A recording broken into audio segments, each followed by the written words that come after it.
Imran Khan's arrest, and Mr. Imran Khan is presently at the army headquarters in Rawalpindi. Mob has now stormed army headquarters. Water cannon, tear gas fired at Imran Khan supporters as ministers are in fact say that perhaps the PTI chief has been tortured as well. Abhishek Jha is joining me. This is a massive law and order situation, Abhishek. Clearly, an utter chaos is prevailing right now in Pakistan, and not only in Rawalpindi but across Pakistan. We see so many big protests happening. People are on the streets. Interestingly, women are equally participating in this protest, and Rawalpindi, which happens to be the headquarters of Pakistan Army, also was probably thought as a safest destination where Imran Khan could be put.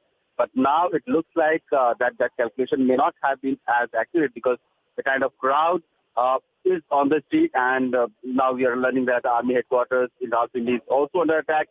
Clearly, Pakistan's people are out on the street, and it is posing a huge challenge for the army against whom Imran Khan has been on a long fight, and he's been alleging that the army officials and the senior establishment people, they have made a group where they want to eliminate him politically, physically. There had already been two assassination attempts on him. So whatever Imran Khan had said about him in the past is slowly and gradually coming true as well, because now we see the way he has been sort of arrested or abducted by paramilitary forces. It was not police. There was no police presence in there. Judicially is also not very much convinced in the way Imran Khan has been arrested. So clearly, a lot of institutions are at loggerheads. Imran Khan, his party members, everybody is appealing to people that come on the street and protest in support of Managing Imran Khan. editor Zaka Jacob is also joining me on the phone line. Zaka, PTI workers protesting in multiple cities across Pakistan, Islamabad, Rawalpindi, Lahore, Karachi. What really can the government of the day do? I think, this has now gone beyond the control of the civilian government. The fact that they are attacking the general headquarters in Rawalpindi, the seat of the Pakistan Army, which is arguably the most powerful institution in Pakistan, I think it's very, very clear. This is a direct challenge to the authority of the Army of Pakistan. This is a direct challenge by the supporters of Imran Khan, that they believe that today's action has been done at the behest of the army. Now, if you remember, there's very little love lost between Imran Khan and the army, particularly the top generals. He had wanted his own man in place, first as DGISI, and then subsequently when General Bajwa retired, he wanted his man to replace General Bajwa as the Chief of Army Staff, but that was not to be. In fact, over the last few days, Imran Khan has been directly alluding to one particular general, one of the corps commanders, who he says was directly the person who gave the orders for his assassination attempt that happened a few months ago.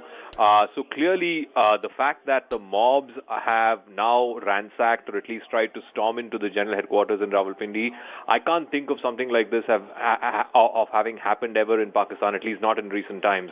Even when the coup happened under General Musharraf and the long march of the lawyers happened when General Musharraf had been unceremoniously thrown out of power, we haven't seen scenes like this, where it was always said in Pakistan that the institution which ultimately calls the shots, which is the ultimate seat of power, is the Pakistan Army. And that seat of power, the general headquarters in Rawalpindi, being stormed like this by Imran Khan supporters is fairly unprecedented. But Zaka, the larger question is, what is the Islamabad High Court or the court in Pakistan saying? Because if you look at the circumstances, it is almost being seen as an abduction of the former Prime Minister. Well, that certainly is the allegation coming in from people of Imran Khan's party. Fawad Chaudhry, for example, one of his close confidants, has been saying that Imran Khan was literally abducted from the NAB court in the Islamabad High Court premises. Now, I think it's fairly clear that the battle lines are drawn. You have Imran Khan on the one side. There are supposedly, elements within the judiciary who are sympathetic to him.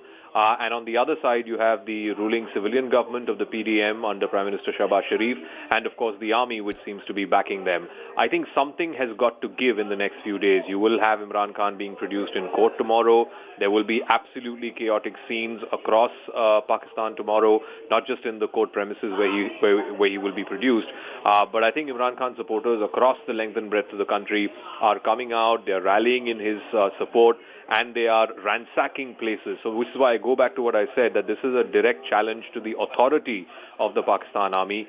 Make no mistake, the army will hit back. The army will fight back, no doubt about it. They will use the heavy stick. They will use the long arm of the ruling establishment to clamp down. It hasn't come yet, but it is definitely coming. If this continues, this kind of violence and mayhem and riots continue for the next few days, then the army will have no choice but to use the heavy hand of the state machinery. The question now is, shut down Pakistan, release Imran Khan. These are just the chants that you can hear on the streets now of Lahore, Faizabad, Bannu, Peshawar. People of Lahore now are moving towards liberty, moving from liberty towards Lahore Cant. That is what the PTI handle is saying. This is an unprecedented situation, Zaka, as you were pointing out. But is the situation quite literally out of hands? Because if you have a situation in which a former prime minister is abducted, as PTI is claiming, and then what can the civilian government do?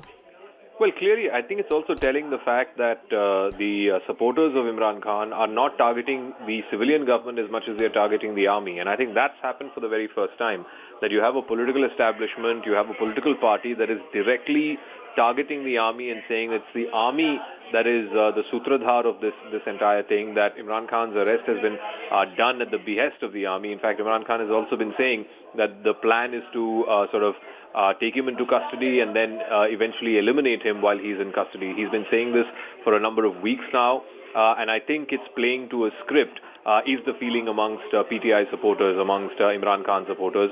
Like I said, they're not ransacking Shahbaz Sharif's house or Bilawal Bhutto's house. They are trying to storm into, military establishments. The Corps commander in Lahore, his house was ransacked. The general headquarters in Rawalpindi, there was an attempt to try and storm that. So I think this is something that is fairly unprecedented in Pakistan, where political party supporters are targeting the army directly.